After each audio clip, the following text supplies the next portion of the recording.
یہ سبحان اللہ تسا آخنی ہے، سبحان اللہ آخنا تسا نہ کم ہے، کرم کرنا میرے رب نہ کم ہے۔ اور انشاءاللہ یہ سبحان اللہ یہ در و دیوار گواہ ہو جاسن، اے اللہ یہ تیرا ذکر کر رہے تھے، سارا قرآن تیرا رنگ بیان لگتا ہے، اس کا قاری ہوں کہ تیری زبان لگتا ہے، اور سوئے افلاق جب میری نظر اٹھتی ہے چاند مجھے تیری ایڑی کا نشان لگتا ہے۔ ہر ابتدا سے پہلے ہر انتہا کے بعد ذات نبی بلند ہے، ذات خدا کے بعد، اور دنیا میں احترام کے قابل ہیں جتنے لوگ میں سب کو مانتا ہوں مگر مصطفیٰ کے بعد۔ اور قتل حسین اصل میں مر گئے یزید ہے، اسلام زندہ ہوتا ہے ہر کربلا کے بعد۔ انتہائی واجب الاحترام یہ بزرگوں دوستو، یہ مرکز فیضان موڑا شریف، یہ جو آپ کے سامنے مسجد تعمیر ہو رہی ہے اور یہاں پہ انشاءاللہ مدرسہ تعمیر ہو رہا ہے، اس کی سنگ بنیاد پچھلے سال 30 جنوری کو ہمارے مرشد کریم نے رکھی تھی، اور آج دیکھیں یہ اس کا لنٹر ڈالنے والا ہے، اور یہ ان کی نگاہ کا کمال ہے۔ آپ یقین جانیں، آپ کے مرشد خانہ جو قیاں شریف ہے، وہاں کے صاحبزادے حضرت میاں طوطا صاحب رحمۃ اللہ علیہ، ان کو المعروف طوطا صاحب کہتے تھے۔ ان کو کسی نے کہا، مجھے کسی پرانے بندے نے کہا یہ حضرت صاحب کے بارے میں، کہا یہ حضرت صاحب جو ہے نا یہ گدی پر کم بیٹھتے ہیں اور لنگر پر زیادہ ہوتے ہیں، لوگوں کی خدمت زیادہ کرتے ہیں۔ تو حضرت میاں طوطا صاحب نے فرمایا یاد رکھو، پیران کی گدیاں نہیں لوڑ ہونی ہے، فقیران کی لوڑ نہیں ہونی۔ فرمایا درویش فقیر ہیں، فرمایا جتھے بہ جانو تھے موڑا شریف ہو جائے گا۔ حضرات اس درگاہ نال اساں تعلق ہے، اسی اس بندے کی زیارت کر رہے ہیں جس نے نگاہ وچ فیض ہے، اگر نگاہ کر چھوڑو اللہ کرم کر چھوڑ دو۔ میں بارگاہ رسالت مآب صلی اللہ علیہ وسلم وچ حاضری واسطے جناب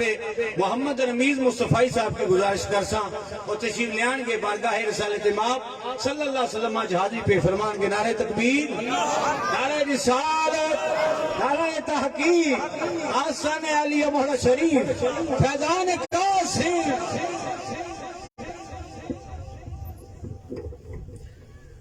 صلی اللہ علیہ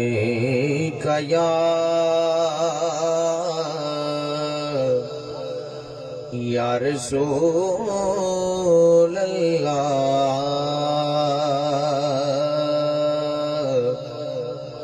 وسلم علیک یا حبیب اللہ۔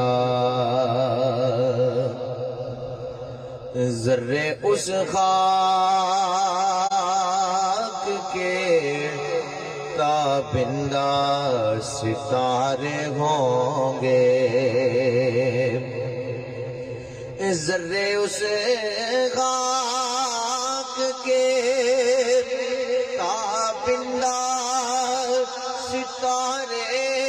ہوں گے، جس جگہ آپ نے نالین اتارے ہوں گے، جس جگہ آپ نے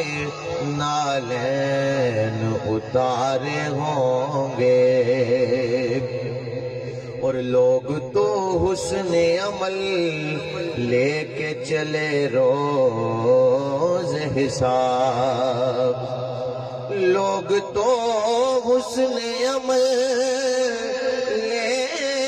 کے چلے روز حساب، پر سرورا ہم تو فقط تیرے سہارے ہوں گے۔ صلی اللہ علیہ یا رسول اللہ، وسلم علیک یا حبیب اللہ۔ لو مدینے کی تجلی سے لگائے ہوئے ہیں، لو مدینے کی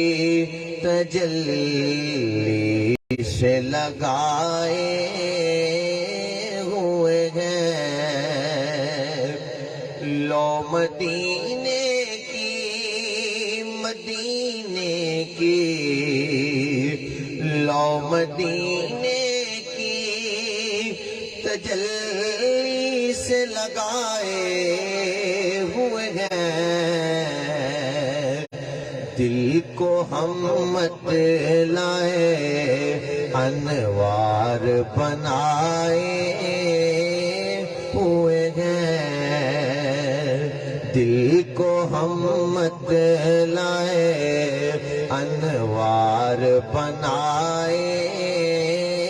ہوئے ہیں اور کشتیاں اپنی اپنی کشتیاں اپنی کنارے پہ لگائے ہوئے ہیں وہ کیا ڈوبے جو محمد کے ترائے ہوئے ہیں وہ کیا ڈوبے جو محمد کے ترائے ہوئے ہیں اور نام آنے سے نام آنے سے ابو بکر عمر کا لب پر تو بگڑتا ہے وہ پہلو میں سلائے ہوئے ہیں لو مدینے کی تجلی سے لگائے ہوئے ہیں اور سر پہ رکھ دو ذرا دست تسلی آقا سر پہ رکھ دو ذرا دست تسلی آقا کچھ بھی ہے دور سے کچھ بھی ہے دور سے آئے ہوئے ہیں لو مدینے کی تجلی سے لگائے ہوئے ہیں ماشاءاللہ یہ تھے محمد رمیز مصطفی صاحب جو بارگاہ رسالت مآب صلی اللہ علیہ وسلم میں حاضری پیش فرما رہے تھے حضرات گرامی قدر شاعر نے بڑا خوبصورت شعر لکھا ہے اور اعلیٰ حضرت فرماتے ہیں ان کی مہک نے دل کے غنچے کھلا دیے ہیں سبحان اللہ کو بولنا جایا کرو بار بار آخنا ضروری نہیں ہونا میرا نے سامنے ویسے ہی نہیں چنگا لگنا کیونکہ ایسا نے مولوی حضرات خطیبانی نقیبانی یہ عادت ہے بار بار سبحان اللہ خوانے آخنا نہیں چاہیے اشارہ سمجھنا چاہیے آخو سبحان اللہ ان کی مہک نے دل کے غنچے کھلا دیے ہیں جس راہ چل دیے ہیں کوچے بسا دیے ہیں میرے آقا کی شان یہ ہے اگر ام معبد کے گھر کے پاس سے گزرے اور ام معبد کو کہا جائے کہ دودھ اس وقت خشک سالی کا دور تھا اور آس پاس کا سارا کھیت کھلیان سب جل گیا آقا مدنی تاجدار نے ابو